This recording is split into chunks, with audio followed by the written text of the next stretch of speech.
Hi friends, मैं देवेंद्र दीक्षित और आपके लिए फिर एक बायोलॉजी का वीडियो लेके आया हूँ। पाचन तंत्र यानी ये बहुत ज़्यादा इम्पोर्टेंट है। बोर्ड थोड़ा हौच पौच दिख रहा है चूँकि सारे कंसेप्ट आपके लिए कवर करना था और कवर करने के साथ एक बड़ी जिम्मेदारी हमारे ऊपर ये भी रहती है कि हम जब आपको पढ़ाएं तो आपसे सारे क्वेश्चन बन जाए, क्योंकि उद्देश्य ये नहीं है कि कितना पढ़ा, उद्देश्य ये है कि क्या पढ़ा। टी शर्ट का सिंपल से मतलब है कि वीडियो रात को बनाया गया है ऑफिस से आने के बाद, तो कृपया बाल टी शर्ट पर ना जाएं। मुद्दे की बात करते हैं कि पाचन तंत्र।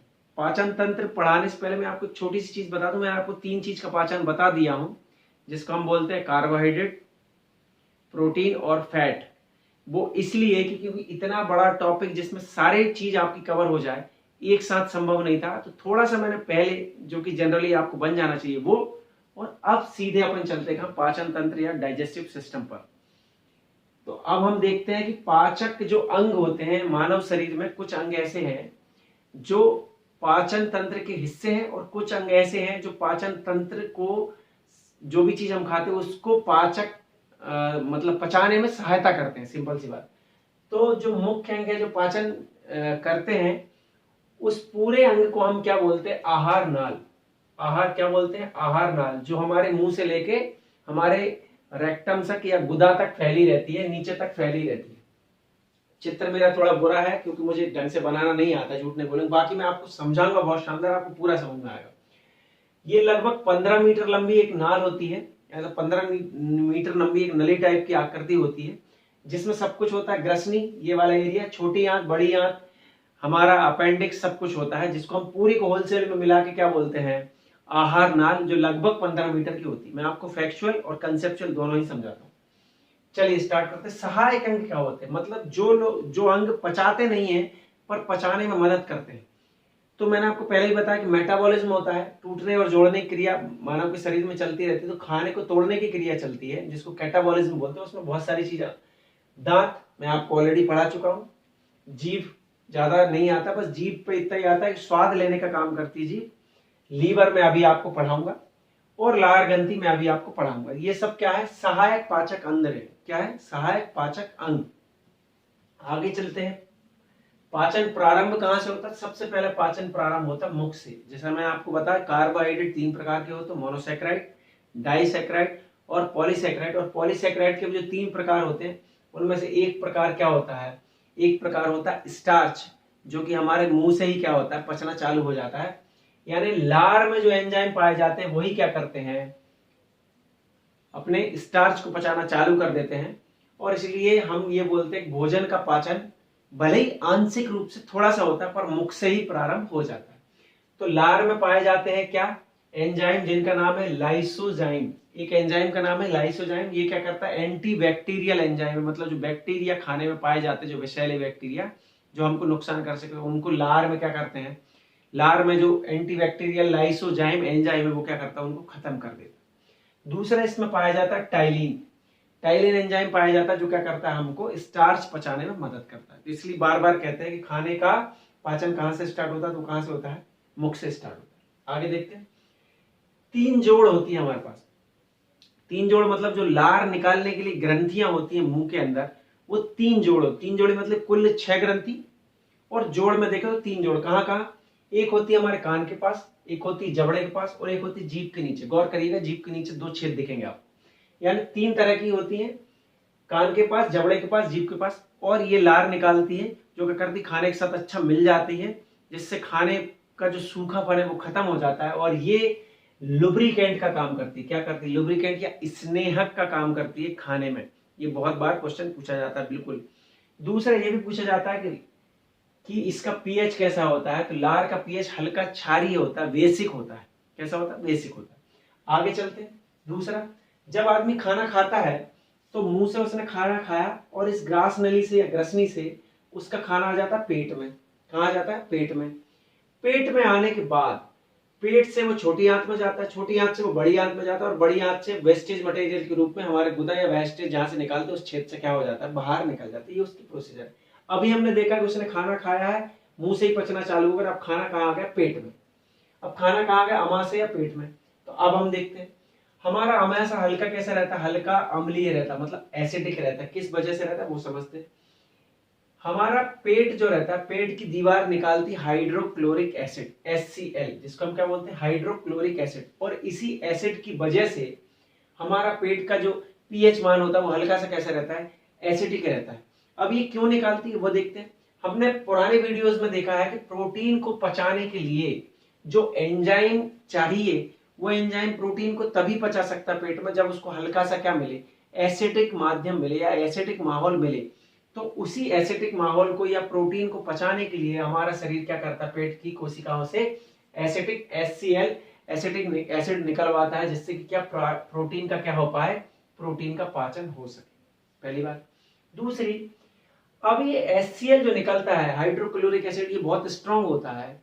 तो ये बहुत स्ट्रांग हाइड्रोक्लोरिक एसिड कहीं ऐसा तो नहीं है पेट की कोशिकाओं को या पेट की दीवारों को नुकसान पहुंचा दे। तो इसके लिए भी बॉडी ने क्या इंतजाम कर रखे हैं। तो पूरी पेट की कोशिकाएं, मतलब पेट की जो बाल है, दीवार है, वो क्या करती है, म्यूकस नाम का एक क्या करती है, म्यूकस नाम का एक पदार्थ रिलीज करती है, जो पूरी दीवार को क्या कर देता है, गीला कर देता है। और उसके कारण ये जो एसिडिक है, एसिडिक माहौल है या HCl है, पेट को नुकसान नहीं पहुंचा पाता। ये बार बार क्वेश्चन आता है, वो कौन सा पदार्थ है, वो म्यूकस है जो क्या करता है, पेट की दीवारों से निकलता है, जिससे HCl जो है पेट की दीवारों को नुकसान नहीं पहुंचा पाता। दूसरा और कि HCl पेट में आने वाले हानिकारक सूक्ष्म पदार्थ, बैक्टीरिया, वायरस, इनको भी क्या कर देता है, खत्म कर देता है। इसलिए बार बार अभी आपने देखा होगा जब कोरोना वायरस का खतरे की बात चल रही है, तो कोरोना वायरस का खतरा गले भर में हो रहा है, पेट में नहीं हो रहा, क्योंकि ये HCl जो है ना, उसको पेट में क्या कर देगा, मार डालेगा। तो हानिकारक पदार्थों को भी ये क्या करता है, मार डालता है पेट में। और ये म्यूकस नामक पदार्थ है जो पेट की दीवारों को इसके नुकसान से बचा लेगा। दूसरा मैंने देखा एल्कोहल और ड्रग्स। ड्रग्स से मतलब होता है, ड्रग्स दोनों तरह के, ड्रग्स मतलब दवाई और ड्रग्स मतलब हीरोइन, चरस, गांजा, दारू सब। एल्कोहल मतलब दारू। ये सीधे पेट में क्या हो जाती है, अब्जॉर्ब होती है। पेट की एक खासियत होती है, ये शरीर की एक खासियत होती है कि जिस चीज को पचाने की आवश्यकता नहीं पड़ती उसको सीधा पेट से क्या करता है, वो ऑब्जर्व कर लेता है। इसीलिए जब भी आप, कई लोगों ने दारू पी होगी, इसमें कोई शक नहीं है, तो जब भी आप दारू पीते हैं या कोई ड्रग्स लेते हैं, गोली दवाई खाते हैं, तो तुरंत ही उसका नशा चढ़ जाता है या तुरंत ही उसका असर दिखता है। उसकी वजह है कि उसको पचाने की आवश्यकता नहीं पड़ती, वो सीधा क्या होता है, लिक्विड फॉर्म में बॉडी क्या करती है, खटाक से उसको ग्रहण कर लेती है। तो बार बार पूछा जाता है कि अल्कोहल या ड्रग्स कहां से अवशोषित होता है, तो सीधा पेट से क्या हो जाता है, ये अवशोषित हो जाता है। आगे देखते हैं, ये जो फैट का पाचन होता है पेट में जाके, फैट का पाचन जो क्या होता है, फैट में आपको पुराने वीडियो में पढ़ा, उसके पाचन के लिए बाइल जूस की आवश्यकता पड़ती है, पित्त रस की आवश्यकता पड़ती है। जो कौन निकालता है, वो लीवर निकालता है। अभी हम लीवर नीचे पढ़ेंगे। लीवर निकालता है और इसके जो एंजाइम है वो क्या करते हैं, फैट को पचाने के लिए क्या करते हैं, आवश्यक होते हैं। इसलिए ये लीवर निकालता है बाइल जूस, जो कि पित्ताशय में इकट्ठा होता है और ये कहाँ चला जाता है, पेट में एक नली के थ्रू जुड़ा रहता है, जिससे कि ये पेट में क्या हो, फैट पच पाए। जिसको मैंने देखा था, आपको बताया भी था कि उसको इमल्सिफिकेशन कहते हैं। क्या बोलते हैं, छोटे छोटे टुकड़ों में तोड़ने को हम इमल्सिफिकेशन कहते हैं। अगर जिसको समझ में नहीं आ रहा प्लीज पुराने वीडियो जरूर रेफर कर ले। तो ये लीवर करता है, एंजाइम निकालता ही हो गया। अगर इस पित्तरस के कारण पित्ताशय या गाल ब्लेडर में अगर पथरी हो जाए, जिसको हम स्टोन बोलते हैं, तो आपने देखा होगा, फुग्गा देखा, फुग्गा को फुलाते हैं आप, उसको कहीं से फाड़ दो तो फिर उसमें टाँके नहीं लग सकते, वो पूरा फट गया। सेम टू सेम इसी कंडीशन को हम बोलते हैं पित्ताशय। पित्ताशय बिल्कुल फुग्गे के जैसा होता है। यदि उसमें टाँका लगा तो वो फिर जुड़ता नहीं है, और यदि उसमें पथरी बन गई तो फिर डॉक्टर को मजबूरी में क्या करना था पड़ता, पूरा पित्ताशय निकाल के फेंकना पड़ता है। और अगर इसमें पथरी बनती है तो पूरा काट के, वो डॉक्टर क्या करता है ऑपरेशन के दौरान, उसको काट के फेंक देता है।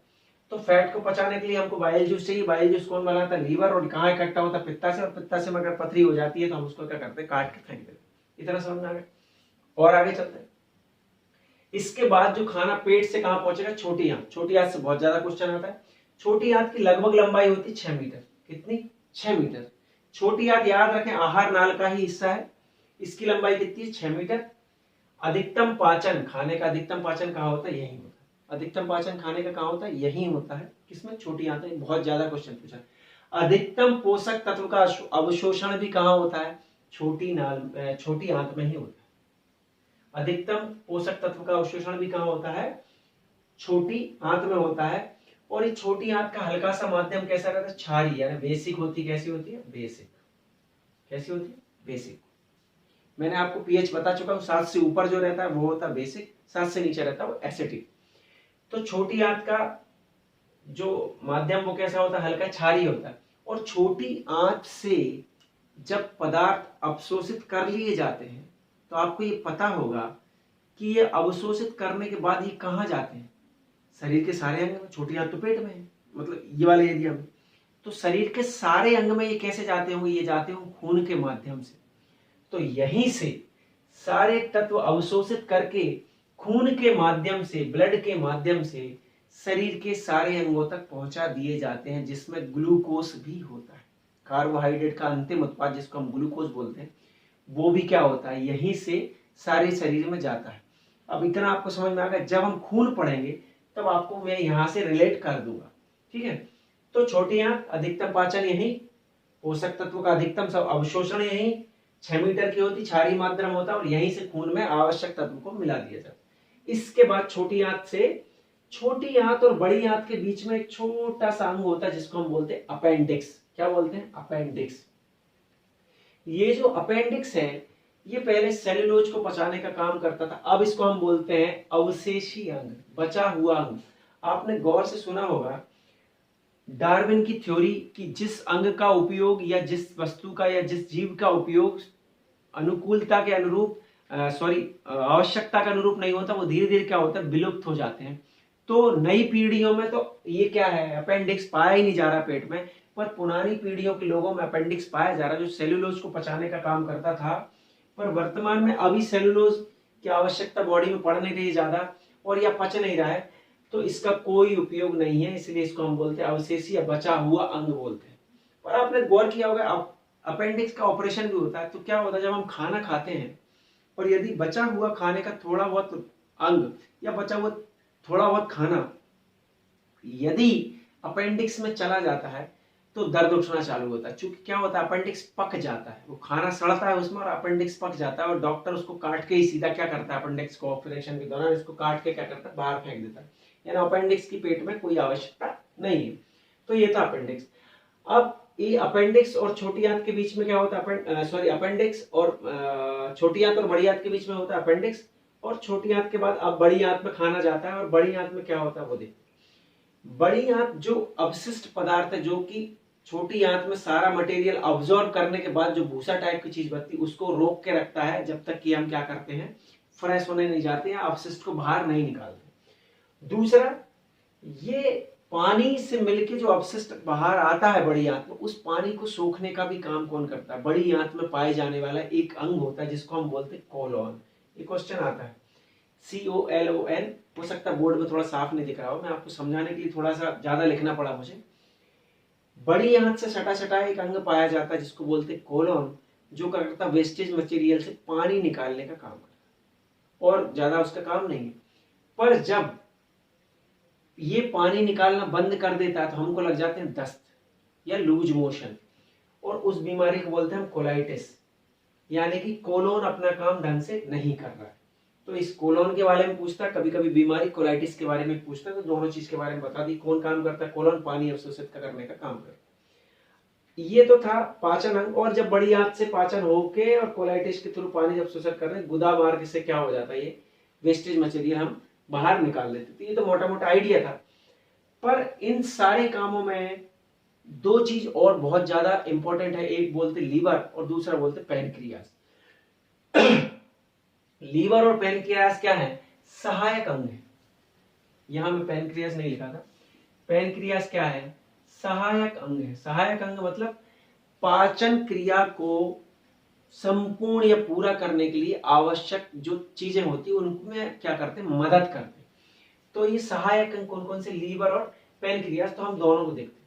तो लीवर के बारे में बहुत सारी चीजें हैं। लीवर हमारे शरीर की सबसे बड़ी ग्रंथि, सबसे ज्यादा जो क्वेश्चन आता है सबसे बड़ी ग्रंथि कौन सी है? तो वो लीवर है। दूसरा, मैंने पुराने वीडियो में कार्बोहाइड्रेट के बारे में आपको पढ़ाया था, जब बताया था कि एक्स्ट्रा कार्बोहाइड्रेट या एक्स्ट्रा ग्लूकोज बॉडी में आ जाता है तो लीवर एक प्रक्रिया करता है जिसको हम बोलते हैं ग्लाइकोजेनेसिस, और उसके थ्रू क्या करता है? ग्लाइकोजन नाम का एक पदार्थ को क्या करता है, बॉडी में स्टोर करता है। वो भी काम कौन करता है, लीवर करता है। उसके लिए क्या पड़ती है जरूरत, इंसुलिन हार्मोन की जरूरत पड़ती है। वो इंसुलिन हार्मोन कौन निकालता है, पैनक्रियास। और अगर नहीं निकलता है तो वो जो ग्लूकोज एक्स्ट्रा था वो हमारी बॉडी में ऑब्जर्व नहीं हो पाता और तभी हमको क्या हो जाती है, डायबिटीज की बीमारी हो जाती है। मैं पुराने वीडियो में आपको बता चुका। यानी ये लीवर का एक काम ये था। विषैले पदार्थ को भी लीवर खत्म करता है। मैंने आपको जब प्रोटीन पढ़ाया था, जब बताया था कि NH3 जो इसको अमोनिया बोलते हैं, वो विषैला है शरीर में, उसको निकालने का काम भी कौन करता है, किडनी के थ्रू लीवर करता है, जो उसको यूरिया में तब्दील कर देता है। इतना मैंने आपको बता दिया। अब एक काम और इंपॉर्टेंट मैं आपको बताता हूँ लीवर का, वो था बाइल जूस या पित्त रस। इस पित्त रस को बनाने का काम भी कौन करता है, लीवर करता है। कैसे बाइल जूस बनता है वो समझते हैं। बाइल जूस लीवर बनाता है और लीवर बना के गाल ब्लेडर, जिसको मैंने अभी आपको बताया, गाल ब्लेडर एक फुग्गा टाइप की आकृति रहती है हमारे पेट के अंदर, मतलब ये वाले क्षेत्र के अंदर। उसमें ये क्या करता है, धीरे धीरे करके उसको इकट्ठा कर देता है और जब हम खाना खाते हैं तो उसके साथ वो मिलते रहता है आवश्यकता के अनुरूप। ठीक है, तो ये गाल ब्लेडर में इकट्ठा होते रहता है। इसमें जो तत्व पाए जाते हैं बिलीरुबिन और बिलीवर्डिन, वो हरे नीले रंग के होते हैं, इसलिए इसका कलर भी कैसा होता है, हरा नीला होता है। किसका, बाइल जूस का। और इसमें कोलेस्ट्रॉल भी पाया जाता है, जो कि लीवर खुद जनरेट करता है या पैदा करता है, स्रावित करता है, तो उसके कारण ये चिपचिपा भी होता है। तो इसके अंदर और क्या चीज होती है वो समझ लेते हैं, और कैसे पी लिया होता है ये निकलेगा अभी देखिए। तो बाइल जूस में होते हैं सोडियम के साल्ट, मतलब सोडियम के साल्ट होते हैं, कोलेस्ट्रॉल होता है, जो कौन निकाल रहा है, हमारा लीवर निकाल रहा है। और बिलीरुबिन और बिलीवर्डिन नाम के दो तत्व और होते हैं, जो कि लीवर, जो मृत आरबीसी रहती है, मतलब जब हम ब्लड पढ़ेंगे तो ये देखेंगे 120 दिन का जो जीवन काल होता है रेड ब्लड सेल का, जब वो खत्म हो जाता है तो उसका कोबाल्ट, उसका आयरन निकाल लेती है कौन, लीवर निकाल लेती है। और जब निकालने के बाद जो उसका ऊपर का खोल बचता है उसको लीवर पित्त रस में मिला देती है। और उसमें दो तत्व पाए जाते हैं, कौन कौन से, बिलीरुबिन और बिलीवर्डिन। और उन्हीं के कारण जो बिलीरुबिन रहता है, वो बिलीरुबिन कैसा रहता है, कलर में पीला रहता है। कैसा रहता है, कलर में पीला। और इस पीले कलर के कारण ही हमारा जो मल निकलता है गुदा क्षेत्र से, जो हम वेस्टेज मटेरियल निकालते हैं, उसका कलर कैसा रहता है, पीला सा रहता है। किसकी वजह से, बिलीरुबिन की वजह से, जो कि आरबीसी या मरी हुई आरबीसी का एक अवशिष्ट पदार्थ है, जो कौन निकालता है, लीवर पित्त रस में मिला देता है। और पित्त रस हमारे खाने में धीरे धीरे मिलाते रहता है। समझ में आ रहा है। बिलीरुबिन, बिलीवर्डिन जो रहता है, बिलीवर्डिन भी मरी हुई आरबीसी का ही एक भाग है, जिसका कलर होता है येलो, सॉरी ग्रीनिश, यानी नीला नीला पदार्थ होता है। और वो नीला नीला जो पदार्थ होता है, उसी के कारण कभी कभी जब एक्स्ट्रा मटेरियल हो जाता है हम पीला नीला सा क्या करते हैं, वेस्टेज बाहर निकालते हैं। तो ये दोनों के बारे में बार बार क्वेश्चन आता है। पर इन दोनों को कितने आरबीसी मार के ये निकालना है, इसको मैनेज कौन करता है, इसको मैनेज करता है लीवर। इसको कौन मैनेज करता है, लीवर। आरबीसी की संख्या कितनी होगी बॉडी में, उसको मैनेज करता है लीवर। पर जब लीवर में गड़बड़ी हो जाती है तो ये बिलीवर्डिन और बिलीरुबिन की मात्रा भी ऊपर नीचे होती है, क्योंकि लीवर मैनेज नहीं कर पाता कितनी आरबीसी मारना है और कितनी आरबीसी नहीं मारना। और जब लीवर में गड़बड़ी होती है तो वो ज्यादा आरबीसी मारना चालू करता है। तो जब वो ज्यादा आरबीसी मारना चालू करता है या ज्यादा आरबीसी के खोल निकालना चालू करता है, तो कई बार वो जिंदी आरबीसी के भी खोल निकाल देता है। और उससे ये होता है कि हमारे शरीर में ये बिलीरुबिन है, इसकी मात्रा क्या हो जाती है, बढ़ने लगती है। ज्यादा पीला मल निकालते हैं, ज्यादा पीला पेशाब निकालते हैं। और इवन ये होता है कि आंख से, हाथ में, सब जगह पीला पीला सा दिखने लगता है। वो किस वजह से, लीवर की गड़बड़ी के कारण से। और जिसको हम बोलते हैं पीलिया हो गया। एग्जैक्टली ये पीलिया नहीं होता, पीलिया एक लक्षण होता है। और जो बीमारी होती है जिसकी वजह से लीवर ऐसा करता है, उसको बोलते हैं हम हेपेटाइटिस। उस बीमारी को हम क्या बोलते हैं, हेपेटाइटिस। यानी जब लीवर में गड़बड़ होती है तो एक बीमारी पैदा होती है जिसको हम बोलते हैं हेपेटाइटिस। और उसी के कारण रेड ब्लड सेल जो मरने के बाद बिलीरुबिन बिलीवर्डिन जो बॉडी में मिलते हैं वो ज्यादा हो जाते हैं। इसलिए पूरी बॉडी क्या होती है, पीली पीली दिखती है, जिसको हम बोलते हैं पीलिया। तो ये पीलिया की बीमारी ऐसे होती है जिसको हम जॉन्डिस भी बोलते हैं। तो लीवर के इतने सारे फंक्शन हमने देख ली। और भी जब अगले वीडियोज में आएगा लीवर का फंक्शन तो मैं जरूर उसके साथ बताते जाऊंगा। तो ये था आपका पाचन तंत्र। उम्मीद है आपको सारा कुछ समझ में आ गया होगा। मेरा चित्र थोड़ा सा अजीब है, पर उम्मीद है कि आपको समझ में आ गया होगा। तो थैंक यू सो मच। अगर वीडियो अच्छा लगा तो सब्सक्राइब जरूर करें। मैं अगला वीडियो जल्दी लेके आऊंगा। Thank you so much.